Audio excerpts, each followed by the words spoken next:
Hello. This video is what I think about unity versus duality. Integration versus polarity. Because in integration, unity, singularity, and all of that is very, it's kind of like a buzzword these days. I guess I'll throw my 2 cents in, just like everybody else should. Now, I think that they both have valid places in the universe. So why are we all into this whole, then we should be singularity, we should be unity now? Well, maybe in this day and age, right, the world that we're in now, after all the other world from the past bygones of duality, this is the age of unity. It's where we bring everything together. So the purposes of duality and the purposes of unity. I think duality, first there's unity. Well, if you want to talk about God, first there's God, and then God splits out into lots of different mini gods, us, to explore all the different possibilities and to have those little mini gods know themselves, all the different possibilities for themselves. That would be like duality. Because, we, us as humans, we come down here to Earth and we're separate, and we think that we're separate. Ever since the beginning of time, we thought we were separate, and then we learned that we're closer, thinking that different tribes have different gods. Us, you. That's where wars come from. And then even with science, with Newtonian science, it was like, we were built out of atoms and which are like different building blocks or like different puzzle pieces put together, and then that's what you are, and so you're separate from the other person,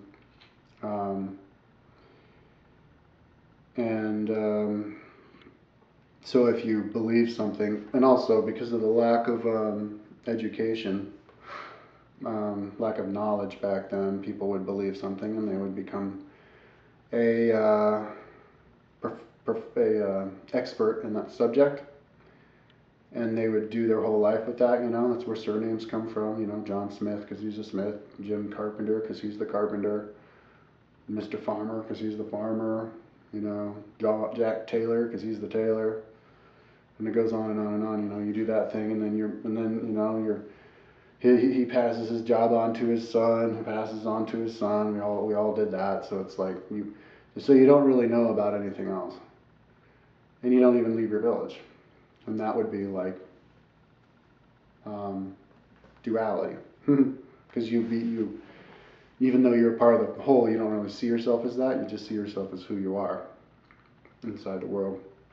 So then so we had that kind of idea not only in physics but in politics. So then, because so you believe something and then you get too into it, and so then you get against it, and then you'll just kind of pendulum over to the other side and believe something else, and then pendulum back over here, back and forth, exploring the different extremes of everything, and then eventually come. But the idea is once you know this and know this, then you can know both. Then you can know how they relate, and that would be singularity. When you know everything, the wisdom. And so that obviously that's where we're at right now, because people are not only being experts in one subject because of all of this age of information. We all know we're all experts on every subject. We all know more about every subject than the smartest person from 200 years ago knew about one subject, Pick a subject and I know more about it than the expert in that subject back in those days. And so what that really means is we can see how all these different subjects relate, to find out what the big picture is. And so that's, I think, what we're in the world right now, what we're doing, because still, I think, in this world, scientists don't really communicate with each other, and if they did, if there was a scientist who knew all the sciences, I think you'd come across more, you'd know more, and people would, our science would be better, our knowledge would be better. I've talked about that kind of stuff on other videos.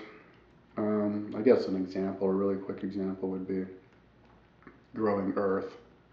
I think the Earth is growing because this guy Neil something or other, Neil Walsh, I can't remember, did a radio interview on Coast to Coast, and he went into all the different sciences and how they all plug in. But if you mention the growing Earth theory to a geologist, they've never even heard of it because they only know geology, and they don't. Like I mentioned it to a chemist, he didn't even hear of it. So now we're in the age where we can all know enough about everything that'll bring us together. So what will that mean in the future? What do we have to look forward to? What should we shoot for and envision for specific changes? Well, right now we have the two-party political system. That's like duality. You have the conservatives and the liberals, and so then you would have like the extremists in both of them, like the extreme conservatives want to control everything, want to make all the drugs illegal, abortion illegal, and then the liberals would want to make everything legal, like nudity legal, maybe even anarchy, which is a little bit extreme. So in the future, politically, I guess that would be another story, but I'm thinking that pretty soon our political parties are going to multiply. There's going to be more political parties that are going to kind of represent, instead of duality over here and way over here, you're going to have like up here, down here, here, kind of become more three-dimensional, representative of different people, and then whichever one integrates the most is the best, because for some reason, the right and the left aren't really representative of a whole person, or aren't really representative of. It's kind of hard to be identify yourself as only a Republican or only a Democrat, because Republicans can be very socially liberal yet fiscally conservative, and Democrats can be very fiscally conservative and socially liberal. But the idea usually has been, for some reason, that the Democrats have to be fiscally liberal also. So, and I think a lot of that is just because you identify with a group and then you go into that group and you conform to what that group does, because from most of what you value the most in that group represents you, so then you'll just go along with the rest of it. But I think people now are kind of going to be more into thinking for themselves and representing themselves more, so then they'll be these new groups forming that will represent them, or their little group. That's like politically, and then scientifically, I guess I mentioned that. And then spiritually, all of these different religions coming together in America, and other countries. It's kind of like take the best parts of each religion and then just use it for yourself. And if you want to go to a church, then I think the churches themselves and the religions themselves will actually incorporate beliefs from other religions until it'll all just kind of melt, and it'll be like one religion pretty soon. And and then we'll even have one political party, and it's just individuals. It's like, I want to run for president, but I'm not in a political party. It's just I'm my name, I'm Kyle. I'm running for president. Or